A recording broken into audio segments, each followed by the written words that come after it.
Well, hello there, and welcome to BareLead. And if you're tuning in for the first time, this is where we strip down leadership to its raw, unfiltered, unabashed truths. I'm Pooja, and the topic we're going to be diving into today is judgment in leadership.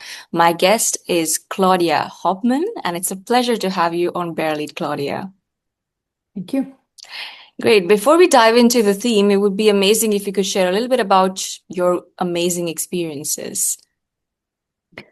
Well, thank you for inviting me, first of all. Yeah, I actually always feel honored if people ask questions and want to know my opinion. So let's start with that.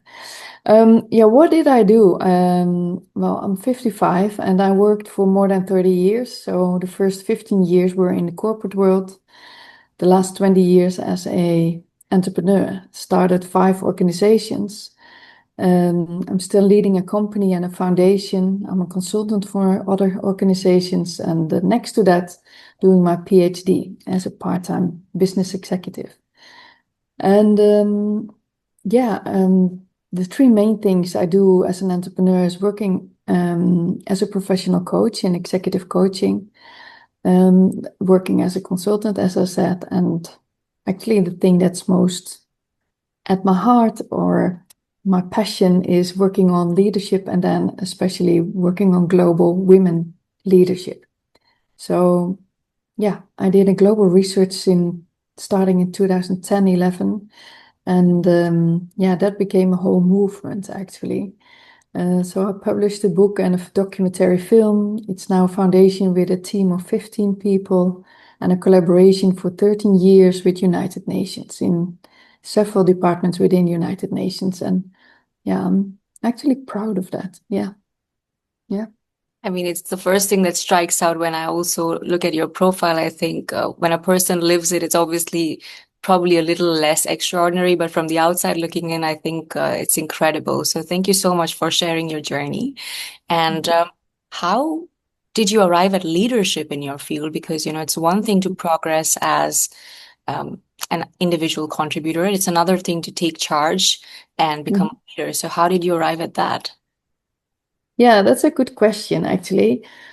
Well, when I started my career, I worked in a company which was in telecommunications. It was really large. And what actually happened is there was a reorganization every year. So what I found out is that change, I liked it. It was exciting. And not every reorganization was announced in the same way. It was executed in the same way. Not all colleagues of mine really loved it as much as I did. And that had to do with the leaders, but also with yourself. And I kept wondering, I think, throughout my career about learning. And, every day, also after today, for example, I will wonder, what did I say in this podcast? What could I do better or different? I always wonder. And I think when you keep wondering, not that I'm not satisfied, but to keep questioning, why did I say that? How did I say that? What does it actually mean? What will the other people do with it? If you keep being curious, then you develop yourself, which I say is about your personal leadership. And I think if you are conscious about yourself, then you can also see more in working with other people. And that is, I think, an important part of leadership. I don't say that I know it all. I don't want to say that, but I think that is an essential ingredient for leadership. So yeah, that's actually where it started. So from reorganization to reorganization, focusing on what does it mean for me? Sometimes I get possibilities, sometimes I get situations that I didn't like.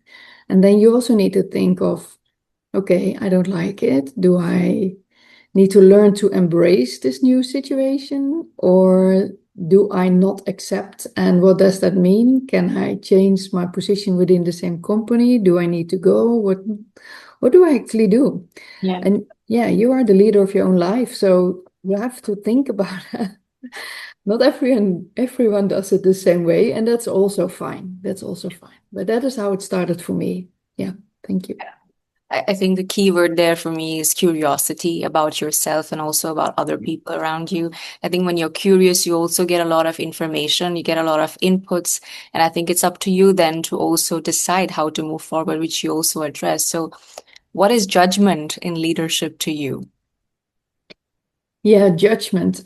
It has several sides, if you want. So, judgment is related to decision making. Mm, First, it's an internal decision you have to make about whatever. And it's also about making the most right decision. mm, So, what is right and what is wrong? And who decides? You don't know. Most times, you have to make a decision or a judgment based on some information, yeah, but not all. That is difficult because sometimes you want to be safe, but we cannot make only safe decisions. We need to make decisions on things that we don't know. If you don't know things, you include emotions mm, in decision making. So you need to lean on what you feel is right, and that is scary in yeah, business. It's not done in business that much, but we all do it, whether we like it or not, whether we dislike it. We all have emotions, and it's always playing a part of what we do and feel. So, yeah, actually, judgment is not that easy. Of course, judges are educated that way, but as leaders in organizations, we are not that much educated in decision making or in judgment. So many judgments are maybe personally influenced, yeah. which can be risky, but it's also human. It can also be very positive and human. So it's quite an interesting subject to discuss this, indeed. Yeah. Yeah.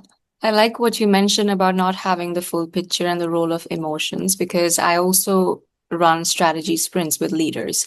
And I think in the age of AI, it's getting even harder for people to exercise judgment because every data point, every thought process looks very similar to the other. So how exactly are you announcing trade-offs? How exactly are you thinking about what makes sense for your context? How exactly are you asking better questions? Mhm. To get that data because somebody's personal opinion about a strategy or a direction of the company, if it's not mapped with the right questions, the right trade-offs, and the right assumptions, then it's very hard to defend when you have consequences that you don't expect from it. So Mhm. indeed, it is a very risky balance, and you're right in the sense that leaders are not trained. They're trained on skills like, oh, give feedback better, do performance management better, but nobody really talks about the core and crux of decision making, which is judgment. So in your case, in your body of work, when you didn't have full information, what was your anchor to make decisions? Mhm. Yeah. Well, the first place, I always try to make objective decisions as much as possible. So when you need to make a decision, you try to look at KPIs or critical factors that are measurable. So take them into account, find as much information as you can, talk with the people or the stakeholders because they know more than you do. Mhm. And also discuss your potential decision Yeah. and discuss the pros and cons. And then in the end, you need to make the decision. I'm also um, I also like to make decisions faster than slower because we can think long and we need to think deep. But if we make a decision and if it's wrong, because that's the most scary thing that we want to avoid, the sooner you make the decision, even if it's wrong, you can discover that it's wrong and you can make a new decision that is better. Yeah. So if you take a long time to discover and decide what to decide, Mm. then maybe the momentum is gone Yeah. to make a better decision. So yeah, there's a timing element in it besides information. Yeah. Yeah, I think decision velocity, which you mentioned, is so critical because sometimes I think leaders also attach a lot of personal stakes to decisions. So they think that it's irreversible, and then they keep sitting on it and nothing moves, and the teams are confused, and then it's a cycle that feeds itself. So, Yeah. Yeah. I once heard that, I don't know if it's true or not, but in Japan or China, I don't know where, but that they make in some companies decisions like within 8 seconds, which is quite fast, but actually with this intention. So if you make a fast decision, you have after 8 seconds already the possibility to make the better decision and the better decision and a better decision. So if you think long about one decision and then make it, then the other group who's making that faster is much further because they used the improvement cycle. Yeah. right. So I need to find, well, I don't even need to find out which country or which it is, but the philosophy is interesting enough. Yeah. Yeah, it's quite perspective shifting, like the fact that you eliminate choices or wrong choices every 8 seconds. It's very liberating for a leader who's scared to make one decision. So, Mhm. indeed. Thank you for sharing that. And Claudia, also, this is about, let's say, approaching a situation which requires judgment, but sometimes we also make decisions where the outcome does not align at all, perhaps at an ethical level, perhaps at a strategic level, perhaps at a logistical level. So, have you had situations where the outcome conflicts with your judgment? And how Mm. did you deal with that conflict? Mhm. Yeah, that's a good question. Yeah, definitely. I had situations where, well, sometimes decisions are made for you and you do not agree. Yeah. So you have to cope with that. Yeah. What I what I found most difficult, I think, is feeling the disagreement in yourself. So if something is decided not in your favor and you hoped for something else, let me put it like that. I think everyone can imagine something like that. Then you have to cope with that. So you can start asking questions. And actually, what you do then is express your sadness or your anger, even. It's not always helpful. So, and better understanding the decision when it's not something that can be reversed does help, but to a certain level. Mhm. If you keep asking for more and more information or for all the arguments or repeating arguments, then you're ending up into a situation with more tension than you really want. Yeah. And that is not a healthy situation. So what you then actually are doing is fighting the situation. And the way out is actually acceptance. Mm. So sometimes we get difficulties on our path, and we will learn more from that than from getting it. So the disappointments will teach us more, Yeah. even though we don't like it. And yes, of course, I had that many times. So the challenge is to get over it. And often I realized that I found myself more important than was really needed. Mm. So when you do not get what you want, if you then accept that they can do without you or make a better decision to not do it with you, then something else is meant for you, but you do not know yet. So you can feel sad about it. But yeah, in the end, you're only losing your positive energy to that, which is a waste of time. And yeah, so what I what I think, and I also always found it as important, is to not become negative Mm. if possible. So still try to accept, communicate in, yeah, I call that non-violent communication. So respect what is decided, stay on good relationships always, because it's a small world, you will meet again. And yeah, and maybe indeed accept what is going to happen. So then you're not continuing on that path, but then you're continuing on something else that you don't know yet. So there's a new open space, new possibilities for you.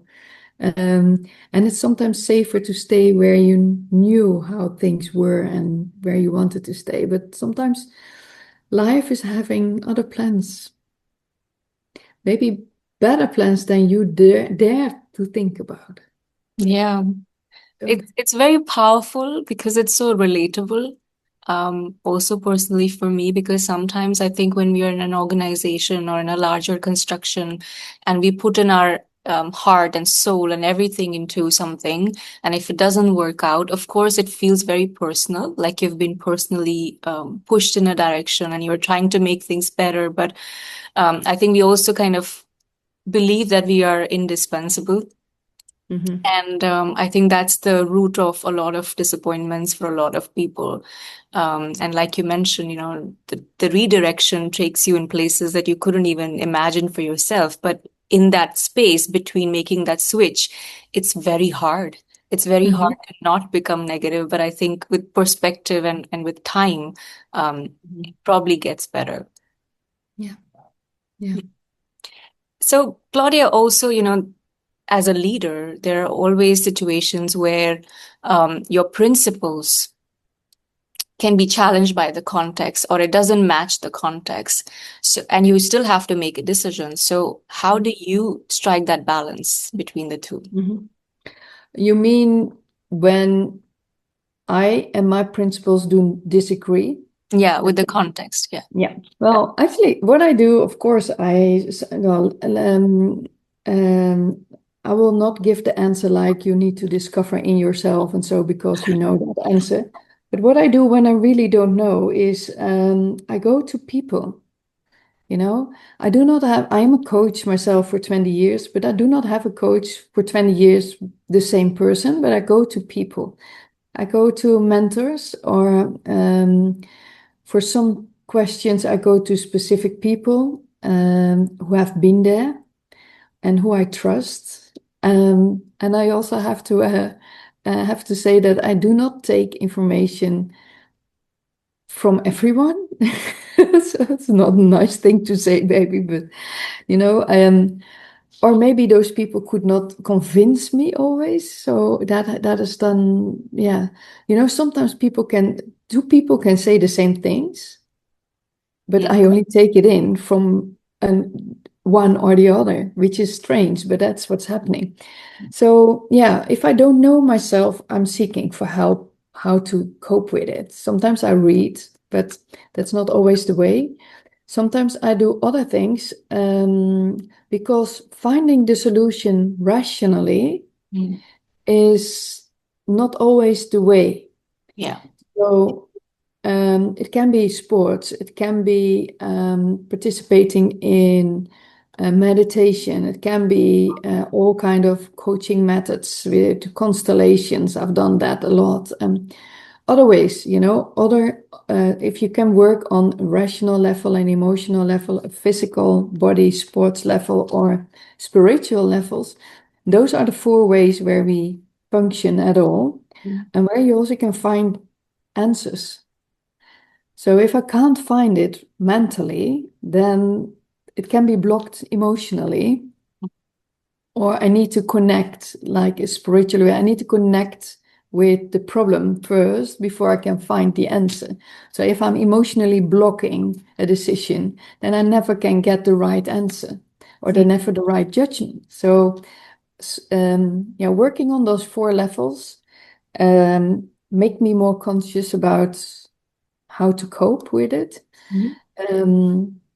Yeah, and indeed, now and then I go to training days or other days to get inspired. And yeah, I always believe that not even the training needs to be that new again, but meeting the situation and the things that then unfold will bring me information and answers that I need.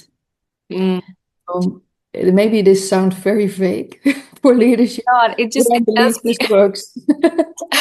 I think it's very personal, right? Because you're accessing the four layers. Some people just get stuck in one and it doesn't work. They keep trying. And it also points out to the point you mentioned about curiosity, right? Because you're Mhm. seeking inspiration from different contexts to feed Correct. your decision making, which is wonderful because sometimes we don't know what to do with the indecision. Yeah, Uh, true. Yeah. And I indeed also, yeah, what I said in the beginning is I like to make decisions because it brings you further, even if it's the wrong one. So if I don't know and I need to make a decision, then it's something. So if it doesn't, so then you can make it super simple. Does yeah. it feel good or bad? You know, Mm. if it doesn't feel good, you don't do it. And sometimes you can give it the benefit of the doubt, but not if it's really not feeling well. You know, if you have a feeling. Sometimes we last week I worked with a person in another company and I couldn't prove with arguments that things were not correct. Mm. But I had a feeling that it was not correct. And if you then need to make some decisions related to that, I said, well, we don't give that any possibility anymore. We do not give that any space of things that might go wrong. Mm. And that sounds very strict, but then a few days later, we got a proof that that was the right decision. So sometimes you do not get the information before you made it. Yeah.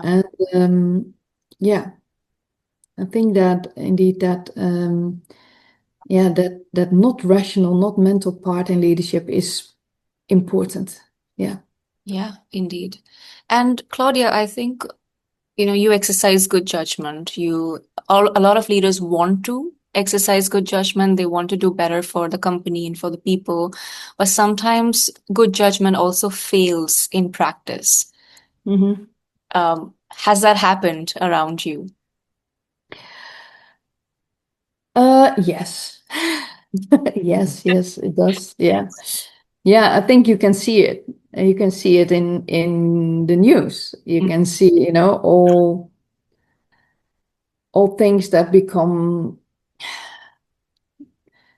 negative, Yeah, often news. Positive developments are not often in news. But yeah, have I seen that myself?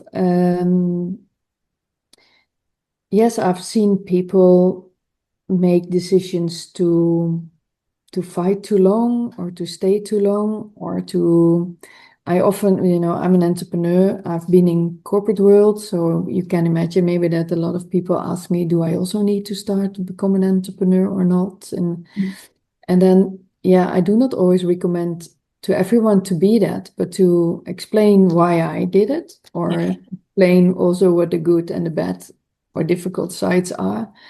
And some people try, or some people became a coach. Um, but I think there are many coaches, for example, who experience something difficult in their own life, and then based on that, they want to rescue others. Mm. That is okay, but that's not a business decision for becoming a coach in practice. So there are more things that you need to take into account. And then they wonder why they have no clients, Mm. you know. And entrepreneurship is more than give them what you experienced. Yeah. Um, and these things that you can see that. And then, yeah, um, it is then also not up to me. If the question is not asked to me about that, but you can see things happen. Yeah, it's also important to not intervene in things. When you see that other people make wrong decisions, what Mm. is wrong? That's my decision that it's wrong. It's their experience, it's their discovery and their development. Yeah. Also, when talking about coaching, the people you coach are the coachees. So sometimes, of course, I'm very interested whether they really did what they wanted to do when the coaching trajectory already finished. Yeah. But that's not up to me. That's the wrong curiosity. Yeah. If I could be curious, but it's not my right to know where they end up. Mm. It's their choice to let me know or not. Yeah. So that is also what I saw coaches do, is to reach out and ask and follow up, and that is not coaching. That is getting something that is not yours. You are only guiding through a process that a coachee asked you to help with. Yeah. And yeah, and that is different. So I'm quite strict in how I think that could be done in the best discreet way of working. Yeah. Yeah. So yeah, there are many examples of wrong things. I think we're all human. We all make mistakes, Yeah. luckily, but it's difficult to accept as well. It's difficult. Yeah. I like what you mentioned about coaches and the motivation. For example, when people switch from corporate to entrepreneurship, completely different ball Mhm. games, Mhm. doing both. And I know which one is easier, which one is predictable. And of course, I think the only cases where I've seen your process translate the same way into another person's outcomes is when you're talking about things like weight loss. That's Mhm. something that you can coach around, and that hits a chord with people. But I think when it comes to personal journeys and healing, or becoming a better version, a more confident version, it's very, very personal. And I think sometimes the world we live in, the playbook around marketing, the playbook around branding, the playbook around getting clients is so synonymous with each other that Mhm. it's very hard to retain your perspective Mhm. and to retain your own sense of judgment about, is this actually going to work for me? So I've also seen a lot of people go in with the right intentions but burn a lot of money trying to play by somebody else's playbook because they made Yeah. it big and therefore they think it's going to make other people big as well. um, Mhm. yeah, so Yeah. which brings me to my final question also, Claudia. What's your advice to young women leaders navigating, conflicts around principles, ethics, making a judgment in the process? What's your advice to women there? Well, I have two things to say. One is dare to dream as big as you can and do it. So try, because but the first step is to dare to think Mm, what you want to dream of. And yeah, we always dream very small, if we dream at all. yeah. So that's important. So we start dreaming when things are not working well. Then we say, oh, I really would love to, if I would have that and that, then I would. And then that is the important part. And then you really need to try Mm, to do it. What are the mini steps in that direction? What could you really do? Because it will make you so happy and proud of yourself. And you only have, well, maybe you have more lives than one, but let's say you only have one life. You have to do it now. yeah. Don't wait too long. And the second is believe in yourself. So if you start dreaming or whatever you do, believe in yourself. So I often repeat a poem, and maybe I do that now as well. Sure. So when I was a young girl at school, my teacher, who taught me the Dutch language, is my country. She was a teacher of the Dutch language, but she loved writing poems. Mm, So whether we liked it or not, we get every week another poem from her. And I kept a few and I use this one still today. So how many years later? So 40 years later. And it says, um, believe in yourself. If you really believe in what you say, in what you think, in what you do, and then there's a few more. And then it says, then I will believe it too. Because it means that, others believe quite often in what you believe, yeah. what your dream is, but you don't dare to believe it yourself. And if you don't do it, Mm, it's not going to happen. If you believe it, others are going to help you. yeah. Yeah.